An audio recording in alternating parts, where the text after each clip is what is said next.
Hello,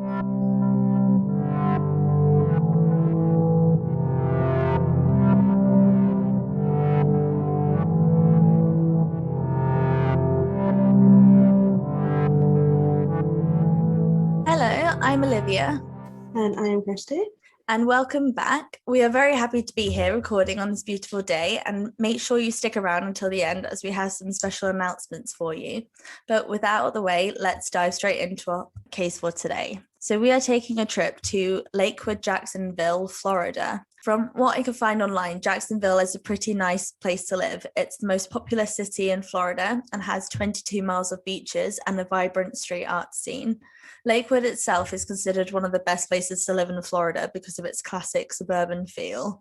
And I swear to you, from what we cover on this podcast, I do not feel safe in suburbia. Like, honestly, just plonk me in the middle of a city and get me as far away from the suburbs as possible. Not only that, like, just every time I read a case, it's like, oh, Florida. Like, what are you doing there? I know, it's something in the water, honestly. I saw this video the other day. Someone filmed this massive alligator just crawling up their lawn onto their front porch.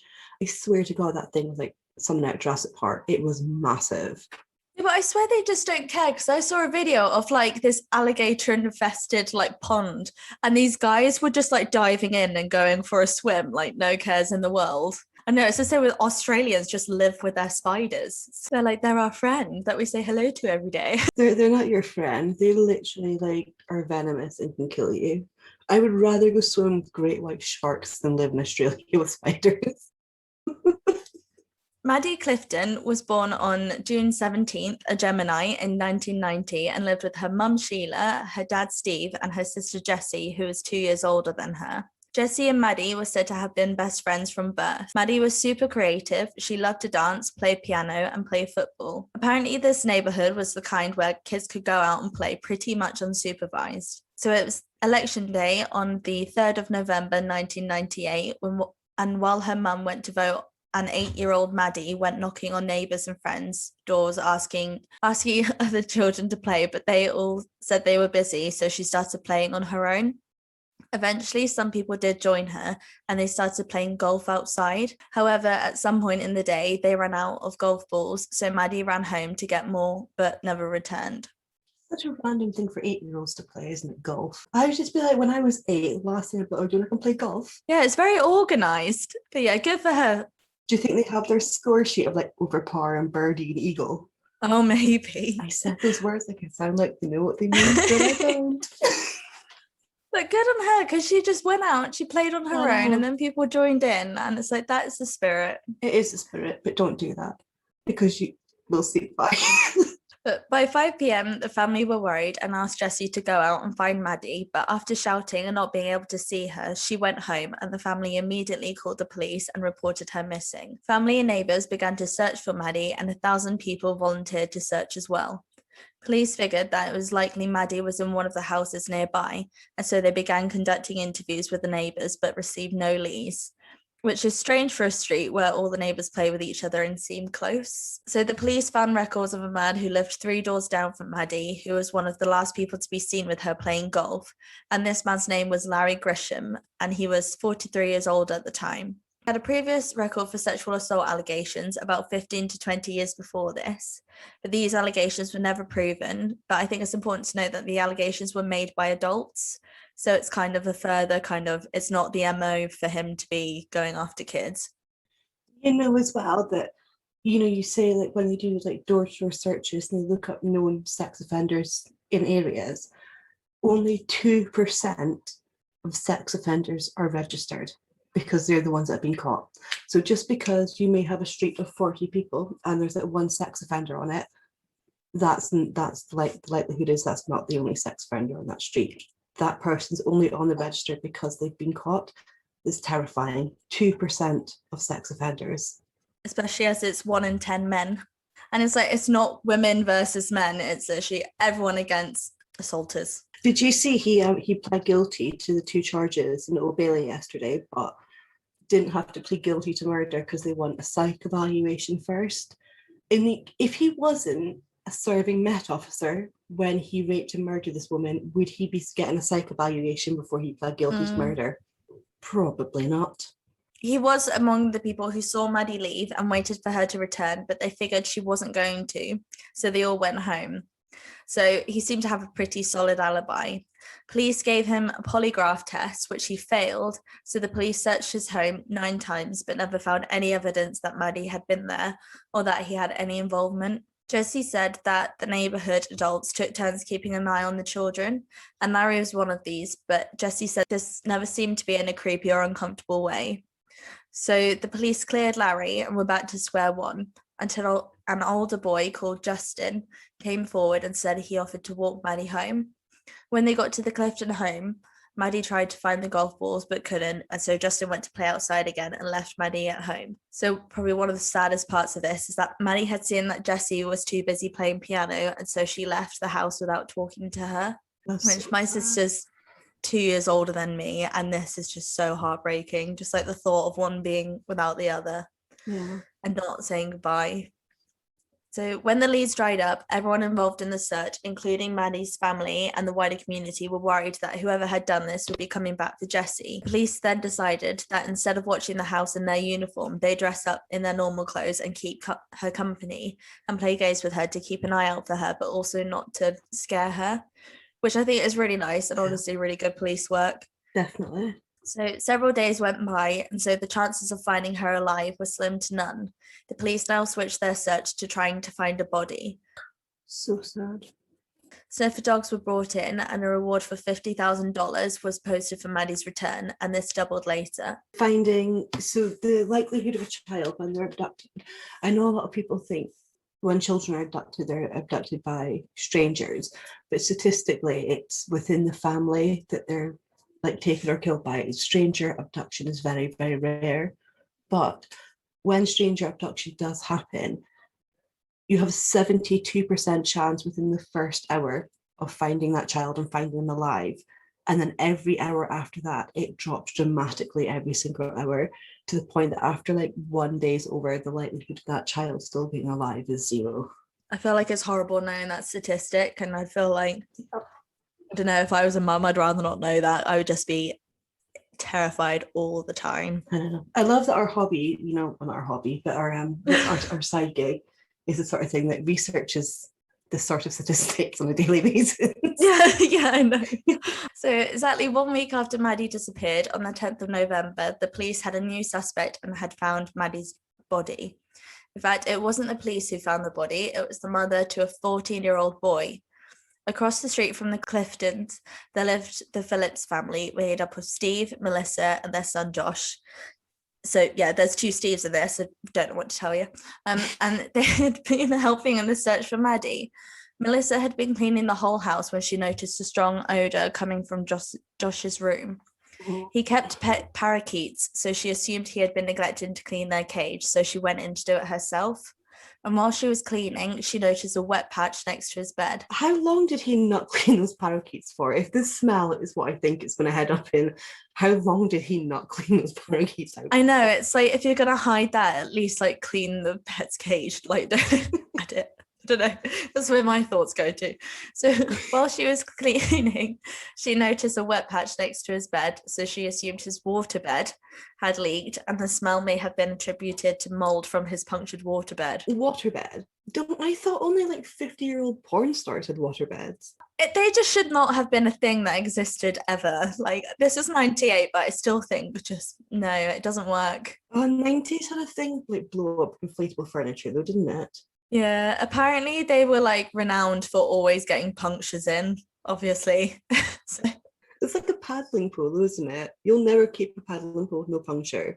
And you spend like a couple of months of that in a year. You sleep in this thing every single night. Of course it's going to get a puncture. So she lifted the covers and saw a sock stuffed inside the waterbed and tried to pull it out the hole and uncovered the tape that she assumed he used to plug the puncture hole. She lifted the mat. What she must have been thinking is just like, my son is scruff. Honestly, such a slob. I'll clean your room up and fix your puncture. So she lifted the mattress, shone a torch, and saw the dead body of Maddie Clifton under her son's bed. Melissa immediately called her husband to come home because there was an emergency. Melissa ran out to the police officer who was posted outside the Cliftons' home and said what she had found.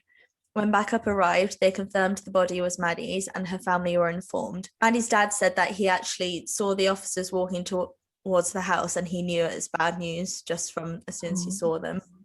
It's just that's so sad. And also like for the mother of the son who's like committed the murder, for anyone who's not listening in the UK, a couple of years ago in one of the islands in Scotland, a young girl called Alicia McPhail was murdered, and she was murdered by a teenage boy, and it was actually the mother of the boy who gave him up to the police and said, no, he told you he was in it this night, he wasn't, this happened. And that's how they caught him as her murderer. And as a parent, to ultimately do the right thing and give your child up when they've committed such a grievous, horrible crime. I just think that's such a brave thing to do as a parent, to stand up and say, my child did it.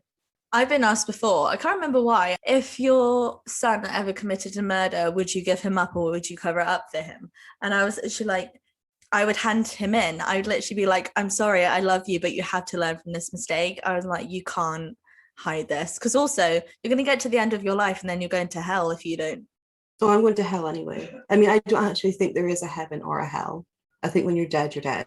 But if there is a hell, I'm going to it. Do you know, like, I don't know, like, if you had to do, so I went to like a religious school when I was younger, just because that's the school that existed in the tiny village I lived in. But according to the Bible, the good old book, in heaven, no one knows what you look like. You don't look like what you look like here, so you can't identify your loved ones. To me, that's the epitome of hell. I would rather all my loved ones go to hell, be warm, and I know what they look like.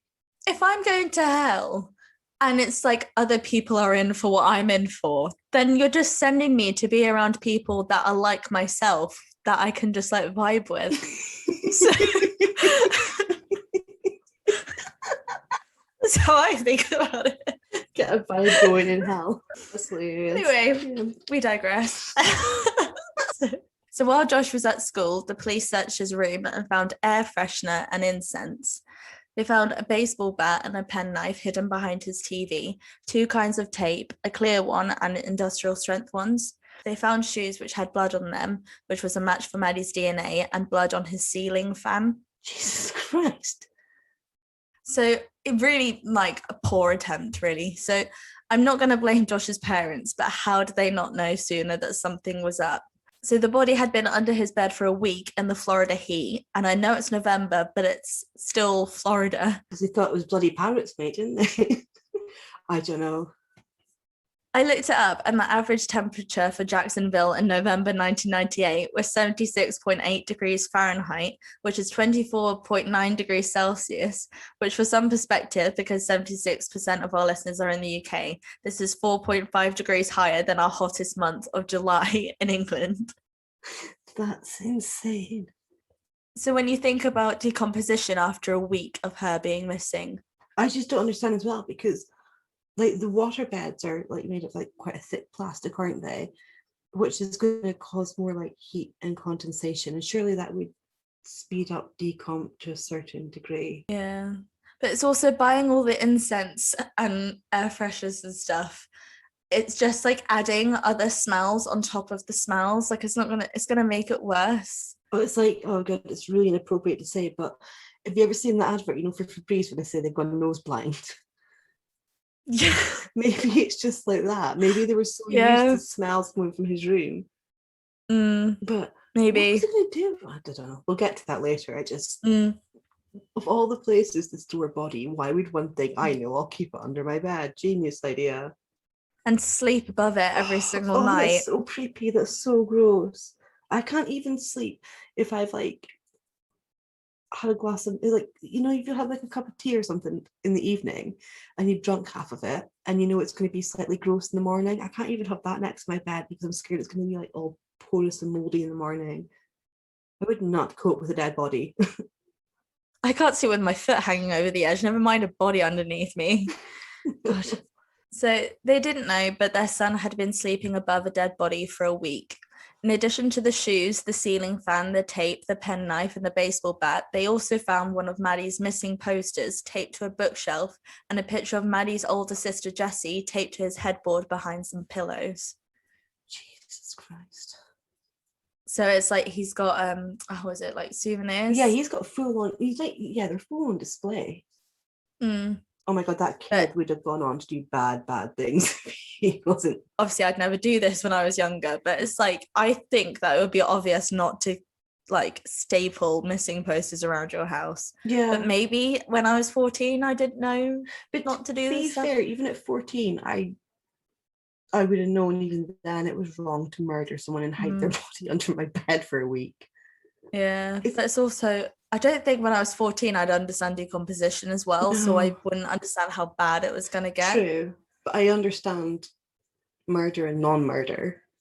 Yeah, but it's like the same as when was the other year there was that thing in the UK where that 12-year-old girl got pregnant, like the boy was 12 and the girl was 12. I don't think I even knew what sex was when I was 12. If I think about it, like I genuinely don't know if I did. No, I definitely thought that it was just like you kind of met up, you kissed, and that was that. I don't know. Some sort of like Tinkerbell, Peter Pan, like just like fairy dust and it's done. It's like with Dumbo when the stork drops them off. Josh was known to have a crush on Jessie and was actually banned from the Clifton home and from speaking to their daughters after Josh had told the girls a sexual joke. Another occasion, Josh was found inside Jessie's bedroom by the parents, but the girls were out. The home had also been broken into at some point, and all of their furniture had been vandalized with a staple gun.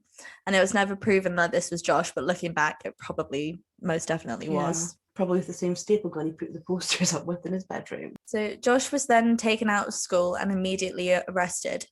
Before we go any further, let's talk about Josh. Josh was born on March 17th, a Pisces, in 1984 and was an only child.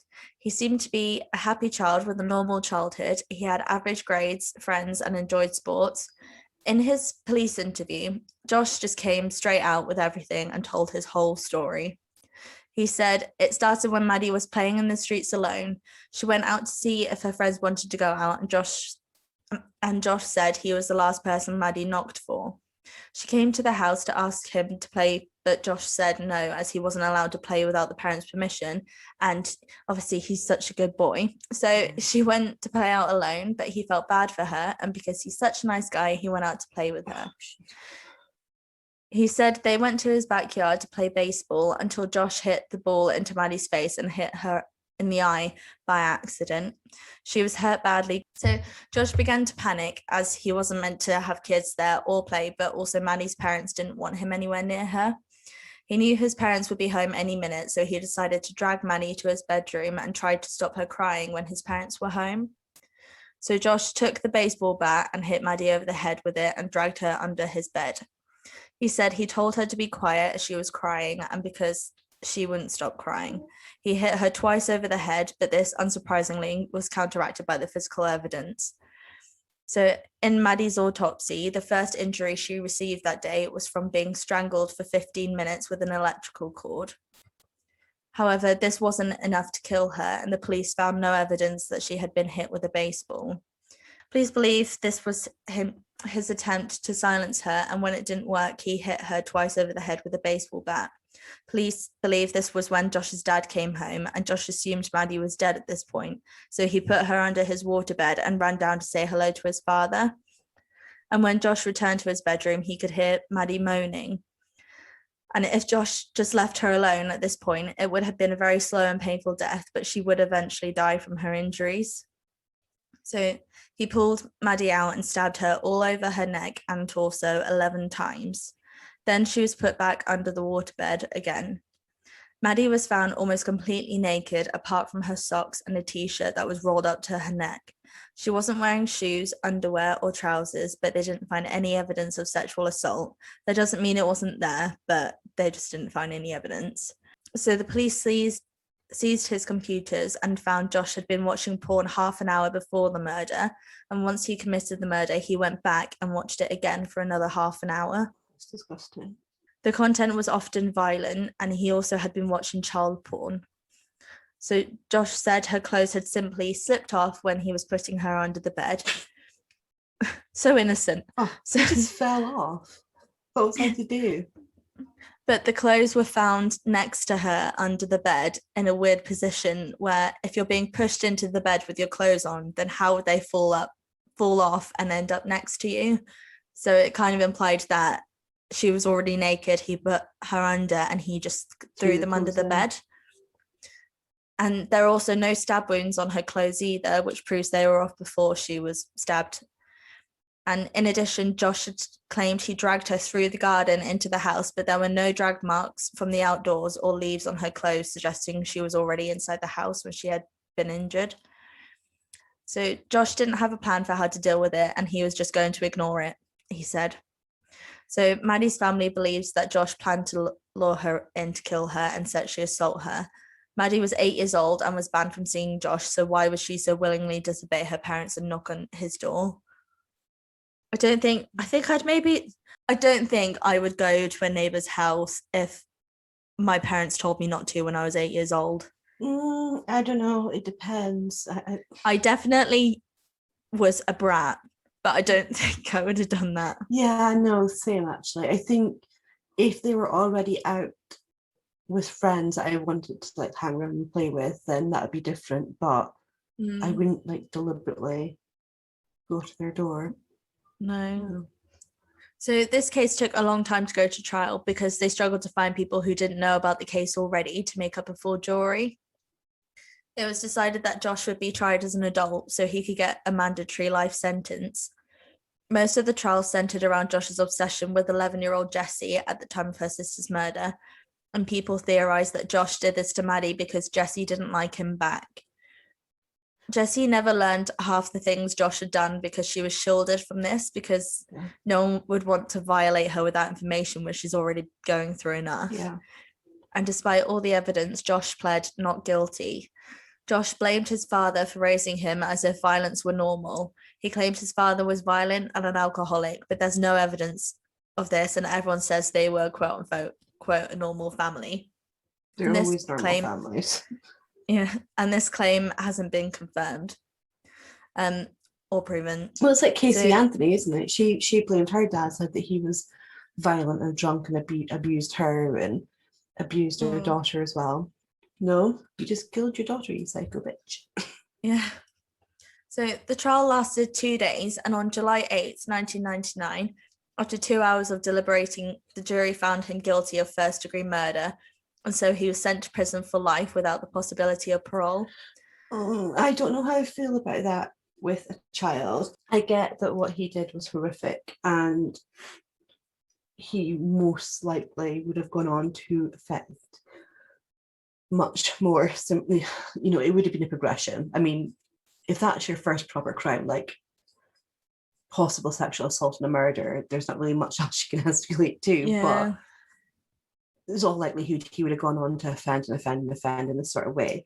He was 14? What point?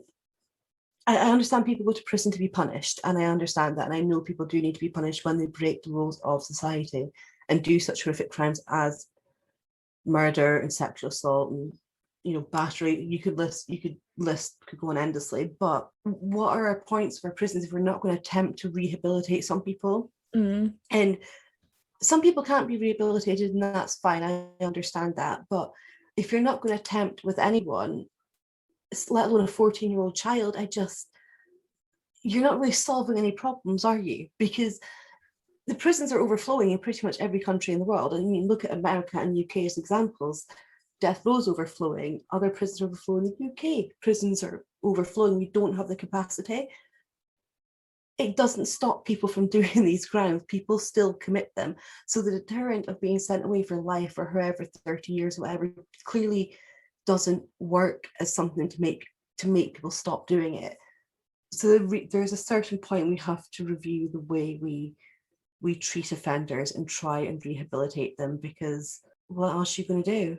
I think the main reason for the sentencing was because there were at least 3 occasions where Josh could have stopped what he was doing and Maddie possibly could have been saved. Yeah. he didn't have to keep going back and hitting her over the head with a baseball bat, stabbing her and putting her under the waterbed.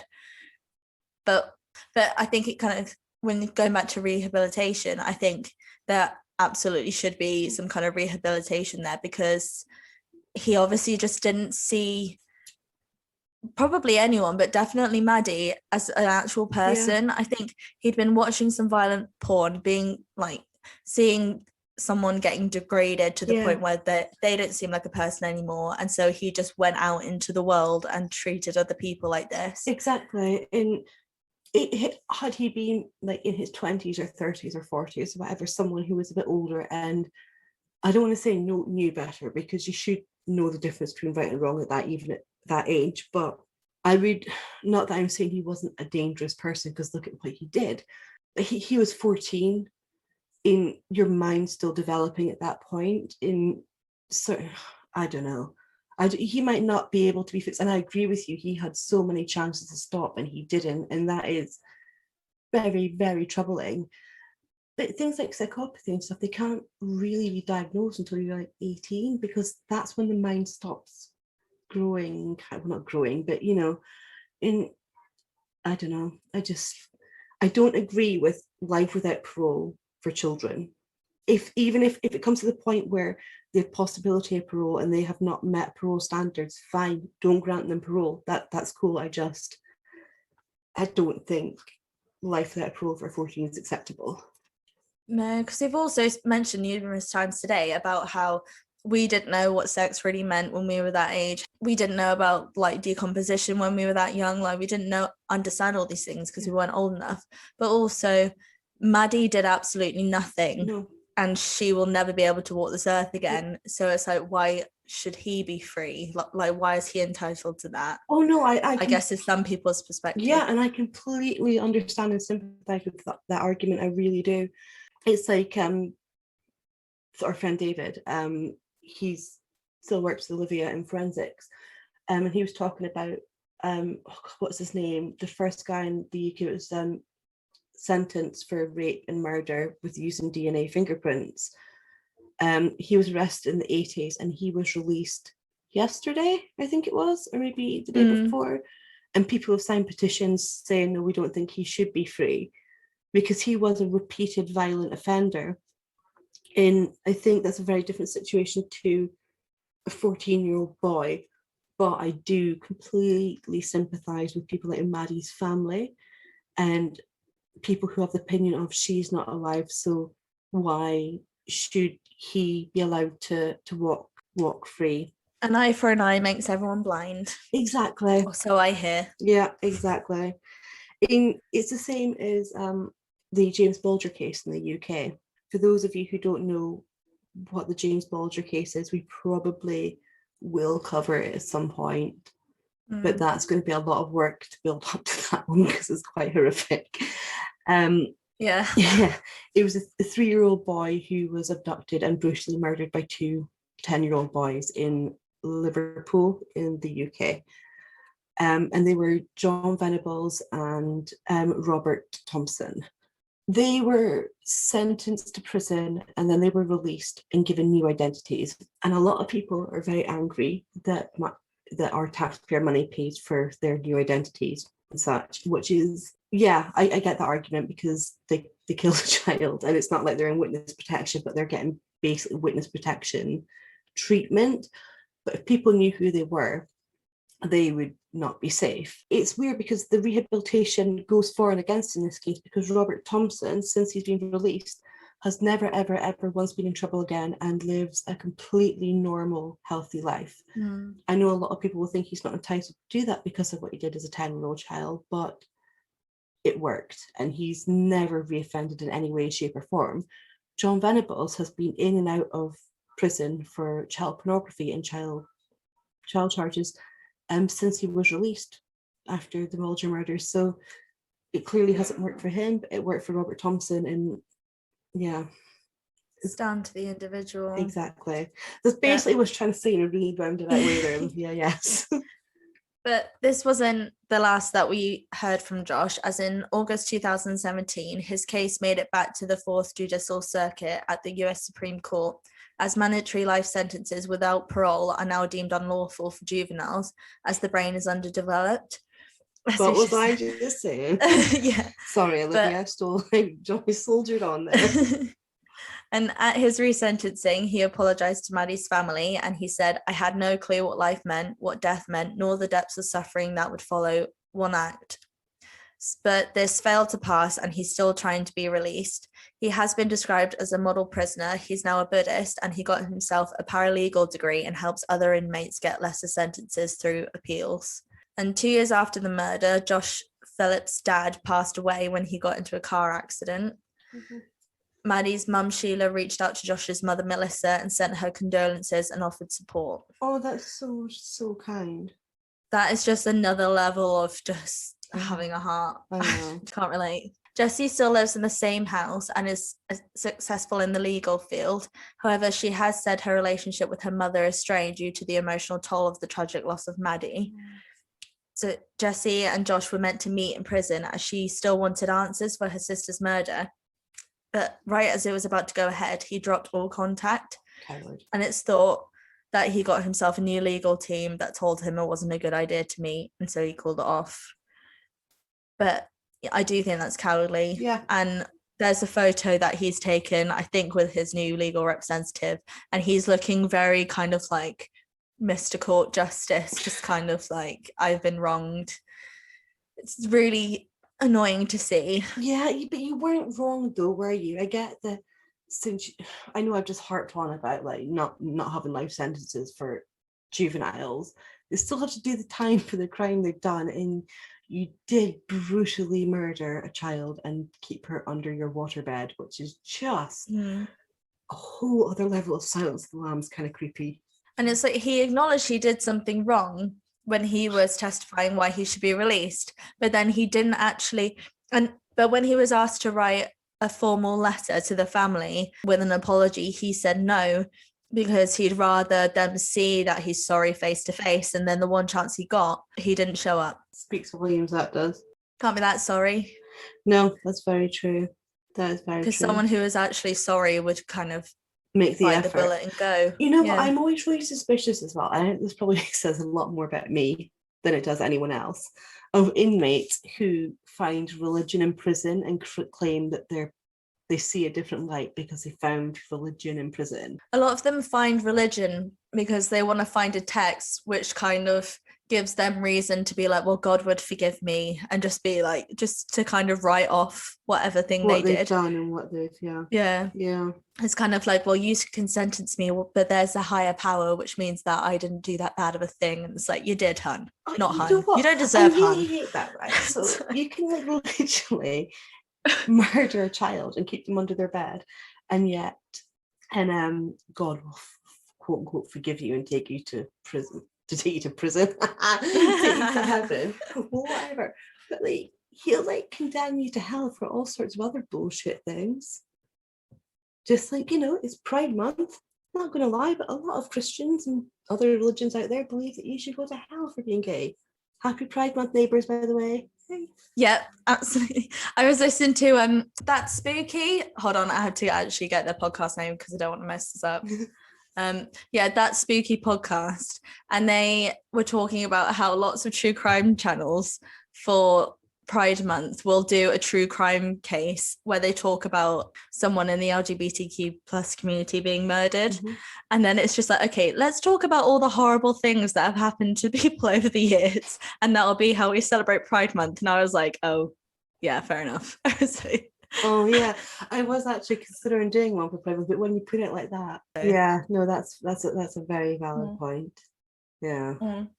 But then also there is the argument of a lot of people think Pride is rainbows and glitter and alcohol and parties, and they don't see to the point of it as a demonstration for basic human rights and equality is what Pride actually is, and what some people had to suffer to even get the basics of quality is horrific.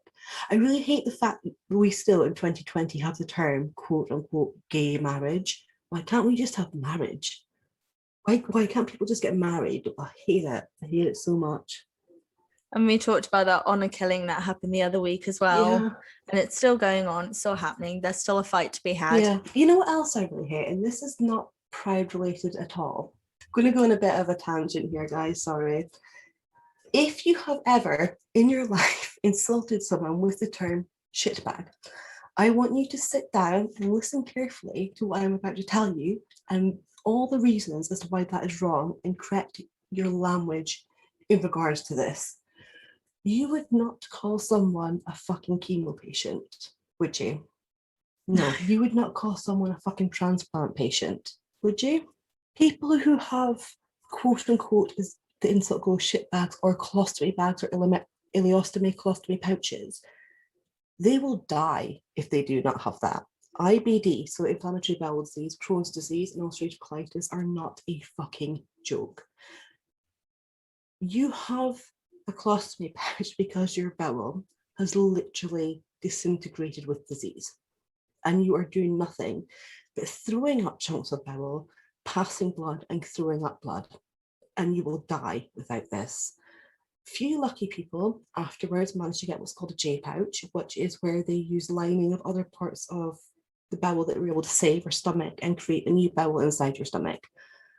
Other people aren't, and they have a pouch for life, and neither one is winning or losing, I don't think, because both of them have had to suffer a lot to get there, because you are basically insulting something that has saved someone's life. And look up Crohn's and Colitis UK or Crohn's and Colitis.org if you're the UK, and just read what happens with these diseases and spread the word about pouches and colostomies and make it okay to be okay. Make it okay for these people to like not be ashamed to have a pouch on the beach. And I can say all this with quite confidence because I'm one of the lucky few that have a J pouch. So I have a fake bowel in my stomach. For 4 years, I did have a pouch though, and having someone who's had a pouch and have the word shitbag thrown at you as an actual insult is devastating. Truly, truly devastating. So stop it. Mother has spoken. So before we go, I would just like to say sorry for our late posting. It was postponed a bit because I've been a little bit depressed with espresso due to feeling burned out. And then when my life support, my laptop broke. And then I'm also told that some astrology stuff may be making me a little bit emotional. But as we have a solar eclipse tomorrow, this should all fade away. But sorry, wait, did you see about the post about the solar eclipse? Like, because it's going to be like tomorrow. Some woman commented because someone's like, "Oh, solar eclipse on this date, you can watch it." And then some woman responded to this Facebook post, "Can we not move it to can we not do it on Saturday because the children have school on Friday?" Like this, does she not? She just tried to like reschedule the sun. So okay, we'll get right on that. No one's asked me to fucking RSVP to a solar eclipse. But to make up for this, we'll be putting out an extra episode in 2 weeks' time, in addition to our standard scheduled episode. And I can't wait because I think it's going to be our best week of podcasting so far. I'd also like to announce that we will be starting a new series next month on 21st century genocides, ethnic cleansing campaigns, and democides, because we're two people who have a lot of opinions that we want to shout aloud to hopefully give a better understanding of what's going on in the world right now. Exactly. Especially things that might be being hidden from you. And these, of course, will be alongside our usual true crime cases and will feature individual cases and case studies. So there'll be a little bit of true crime in there as well. Yeah, I'm really excited for it because I'm going to look at some of the historic, what we think is historic genocide. For example, the Native American genocide. It's still happening. It's just hidden. So you don't know about it. It's still happening. Yeah. And I cannot wait to get very, very cross with you guys about that and hear your opinions on the socials. Also, we may get murdered over this. I like to think that people are scared enough of our podcast that they'd murder us. I was going to get murdered. I was like, murdered. I'd like to think that they're really worried about the influence we may have, but no one's going to care. But we could get murdered for you guys by doing this. Yeah, the Brazilian and US government are really going to give a shit about what we talk about genocide against Native people. I just think we're coming for you, so We are be coming. scared. Like pumped up But- kicks. But don't kill me. I have cats to look after. So